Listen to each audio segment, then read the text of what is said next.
सर्वेभ्य नमो नमः। चतुर्थ कारक प्रकरण के अंतर्गत हमारी चतुर्थी भक्ति का हम अध्ययन कर रहे थे। उसी में ही कुछ हमारे सूत्र शेष रह गए थे जिनका यहाँ आज व्याख्यान इस समय किया जा रहा है।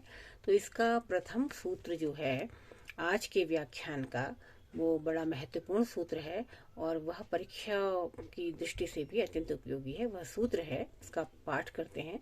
नमः स्वस्ति स्वाहा स्वधा अलम वषट योगाच। तो एभिर योगे चतुर्थी स्यात्। अब इसमें शब्द क्या क्या आए हैं देखिए। उसका नियम का जो सूत्र दिया है पाणिनि का, इसका अर्थ पहले देख लीजिए। नमः स्वस्ति, नमः के योग में, स्वस्ति के योग में, स्वाहा के योग में, स्वधा के योग में, अलम के योग में और वषट के योग में, ये जितने भी दिए हैं इसमें शब्द, इन सब के योग में एभिर योगे चतुर्थी स्यात्, इन सब के योग में चतुर्थी विभक्ति होती है। अब इसमें देखिए कि यहाँ पर ये जैसे हम हरये नमः कह रहे हैं, नमः के योग आ गया हरये नमः, तो नमः के योग में क्या होगा यहाँ पर नमः स्वस्ति स्वाहा स्वधा अलम वषट योगाच सूत्र से क्या हो जाएगी, चतुर्थी भक्ति हो जाएगी। अब इसके बाद आया है स्वस्ति। स्वस्ति का अर्थ है कल्याण करना। तो स्वस्ति शब्द का प्रयोग अगर हम देखें तो उदाहरण प्रस्तुत होगा यहाँ पर प्रजाभ्यः स्वस्ति, प्रजा का कल्याण होगा। ठीक, तो इसमें वही होगा नमः स्वस्ति स्वाहा स्वधा अलम वषट योगाच। इस नियम से यहाँ पर भी क्या हो जाएगी, चतुर्थी भक्ति हो जाएगी। अब स्वाहा का उदाहरण देख लीजिए। अग्नये स्वाहा, अग्नि में आहुति डाली जा रही है, अग्नये स्वाहा। तो यहाँ पर भी किस सूत्र से चतुर्थी भक्ति होगी, नमः स्वस्ति स्वाहा स्वधा अलम वषट योगाच। इस सूत्र से यहाँ पर भी चतुर्थी भक्ति होगी। ये हुआ आपका स्वाहा का उदाहरण। अब स्वधा का उदाहरण देख लीजिए। तो इसमें स्वधा का उदाहरण हम लेते हैं पितृभ्य स्वधा। पितरों को जो स्वधा दी जाती है, आहुति, अन्न इत्यादि की जो आहुति दी जाती है, उसको माने जो तर्पण इत्यादि किया जाता है, जो आहुति दी जा रही है, तो वहां पर क्या हो जाएगा कि चतुर्थी भक्ति हो जाएगी। किसके योग में, स्वधा के योग में। तो पितृभ्य स्वधा, पितरों के लिए अन्न आदि द्रव्य में भी चतुर्थी भक्ति होगी। अब इसके बाद आता है स्वाहा अलम। अलम शब्द आ गया।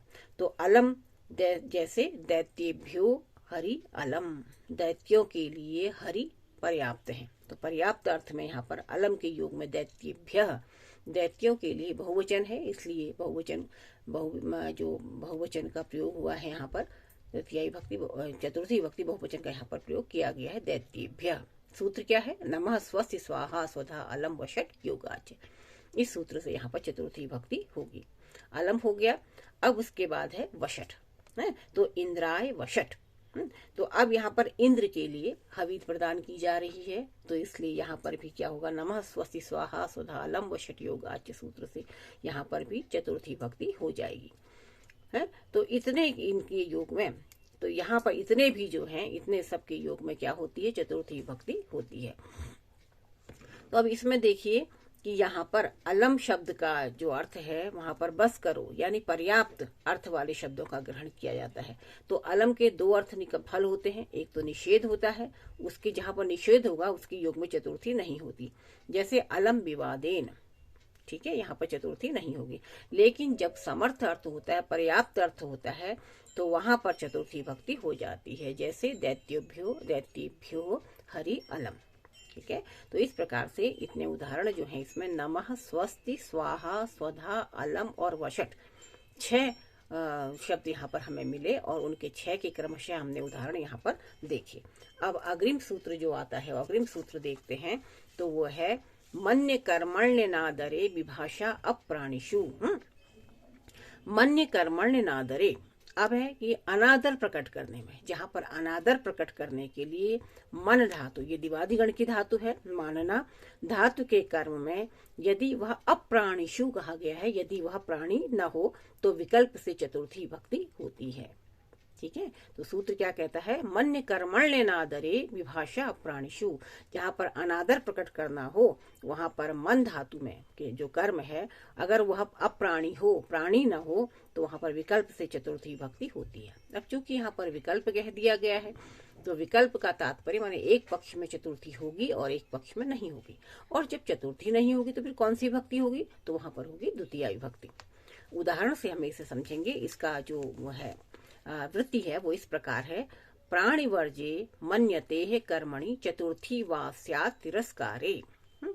अब इसमें उदाहरण देखिए, न त्वम तृणम मन्ये, एक तो ये हो गया और दूसरा उदाहरण हुआ इसका न त्वाम तृणाय मन्ये। तो मैं तुम्हें तिनके के बराबर भी नहीं समझता हूँ। यहाँ पर देखिए मन्य कर्मण्य नादरे विभाषा प्राणिषु सूत्र से यहाँ पर विकल्प से चतुर्थी विभक्ति होगी और जब विकल्प से चतुर्थी विभक्ति होगी तो पक्षांतर में द्वितीय विभक्ति हो जाएगी। अब यहाँ पर क्या कहा गया है, तृणम मन्ये, तृण अप्राणी है तो इसलिए यहाँ पर क्या हो जाएगी, चतुर्थी और द्वितीय दोनों विभक्ति होगी। फिर है देखिए कि इसमें आगे शाना निर्देशांतानादिक योगेन, अब शन से निर्देश करने के कारण यहाँ दिवादिगण की मन धातु ली जाती है। अतः देखो अगर तनादिगण की, यहाँ केवल मन धातु का, दिवादिगण की मन धातु का प्रयोग किया गया, अगर तनादिगण की मन धातु के प्रयोग किया जाएगा तो वहां पर चतुर्थी नहीं होगी। जैसे न त्वाम तृणम मन्येहम, यहाँ पर हो जाएगा। अब अप्राणिषु से क्या तात्पर्य है, तो अब यहाँ पर देखिए, अब इसी के साथ ही अप्राणिषु को बताने के साथ ही इसमें एक अग्रिम वार्तिक हमारे समक्ष आता है, वह है नौकान शुक श्रगाल वर्जेश्वति वाच्यम। कहने की वार्तिक, अब यहाँ पर वार्तिककार जो है वो कात्यायन, उनका कथन है कि सूत्र में से अप्राणिषु को हटा देना चाहिए। जो सूत्र में उन्होंने विभाषा अप्राणिषु कहा है उसमें अप्राणिषु शब्द को हटा करके उसके स्थान पर नौका अन्न शुक श्रगाल, नौ माने कि नौ हो गया, नौ माने नाव हो गई, काक माने कौआ हो गया और अन्न हो गया, शुक हो गया और श्रगाल, इन को छोड़ करके ऐसा कहना चाहिए। उसका फल यह होता है, देखिए उसका क्या हो जाएगा, जैसे न त्वाम नावम मन्ये, मैं तुझे नाव नहीं समझता। यहाँ प्राणी, नाव जो है वह प्राणी है तो इसलिए यहाँ पर क्या होगा, मन्य कर, ये नौकान शुक श्रगाल वर्जेश्वति वा, इस यहाँ पर देखो मन्य कर्मण्य नादरे विभाषा प्राणिषु से चतुर्थी भक्ति प्राप्त थी किंतु वह इष्ट नहीं थी, इसलिए और ये जो वार्तिक में नौ को वर्जित करने से वह नहीं होती है। तो वार्तिक क्या है, नौका नौ काक अन्न शुक श्रगाल वर्जस्वति वाच्यम। अब इसी प्रकार इसका शुन का उदाहरण दे दीजिए कि न त्वाम शुने मन्ये, मैं तुझे शुन भी नहीं समझता हूँ। यहाँ श्वन प्राणी है अतएव सूत्र के अनुसार चतुर्थी प्राप्त नहीं थी। तो यहाँ पर देखिए कि इसमें क्या कह रही है कि वार्तिक में श्वन को वर्जित नहीं किया गया है, तो इसलिए यहाँ पर जो अभी वार्तिक दिया गया है उसमें वार्तिक में क्या क्या शब्द थे, नौ काक अन्न शुक श्रगाल, ये शब्द थे।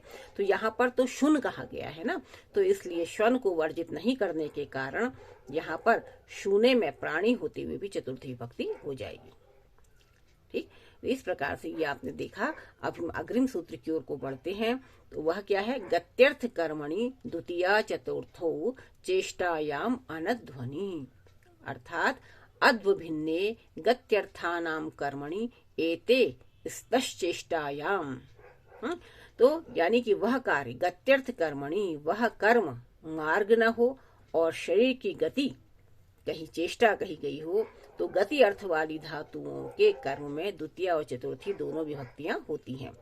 जैसे उदाहरण देखिए, ग्रामम ग्रामाय वा गच्छति, अब यह गांव को जाता है तो ग्रामम गच्छति, जो गांव को जा रहा है और गांव को जाने के लिए शरीर में चेष्टा भी करनी पड़ती है। तो इसलिए यहाँ पर गत्यर्थ कर्मणि द्वितीया चेष्टायाम अनध्वनि, ग्रामम और ग्रामाय में विकल्प से द्वितीय और चतुर्थी भक्ति होगी। एक पक्ष में चतुर्थी होगी तो ग्रामाय गच्छति और जब दूसरे पक्ष में जब द्वितीय होगी तो ग्रामम गच्छति, ये रूप होंगे।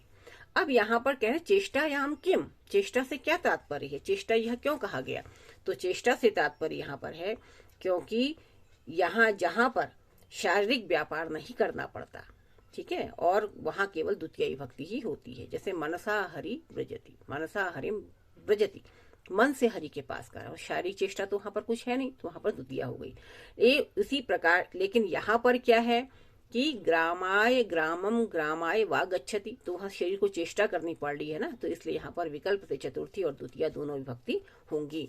और इसके पश्चात फिर आता है अनध्वनि जो कहा गया है, तो अद्भिन्ने क्या है कि अद्भिन्ने का जो आपने देख लिया था कि यदि गति अर्थ वाली धातु का अध्वन होता तो केवल कर में ही द्वितीया होती, जैसे पंथानम गच्छति, मार्ग को जाता है।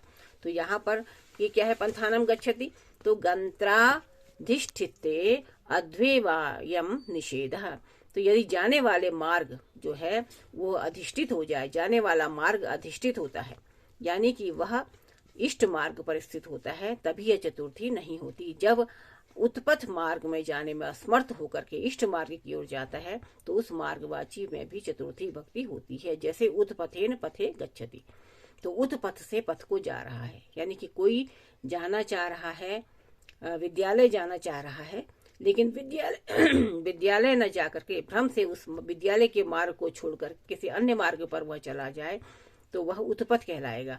और जब किसी दूसरे मार्ग पर वो जा रहा है, वहां से माने कि बाजार में जा रहा है, आपन जा रहा है, तो वहां जाने के पश्चात उस मार्ग को छोड़ करके पुनः विद्यालय आ जाए, तो अपने इष्ट मार्ग की आ जाए, तो वहां पर चतुर्थी भक्ति होगी। तो इस प्रकार से हमारे आज आपने देखा कि हमारा चतुर्थी भक्ति कारक प्रकरण के अंतर्गत चतुर्थी भक्ति प्रकरण हमारा संपन्न हुआ है। तो अग्रिम जो व्याख्यान है उनमें हम पंचमी भक्ति को लेंगे। तब तक के लिए सर्वेभ्यः नमो नमः।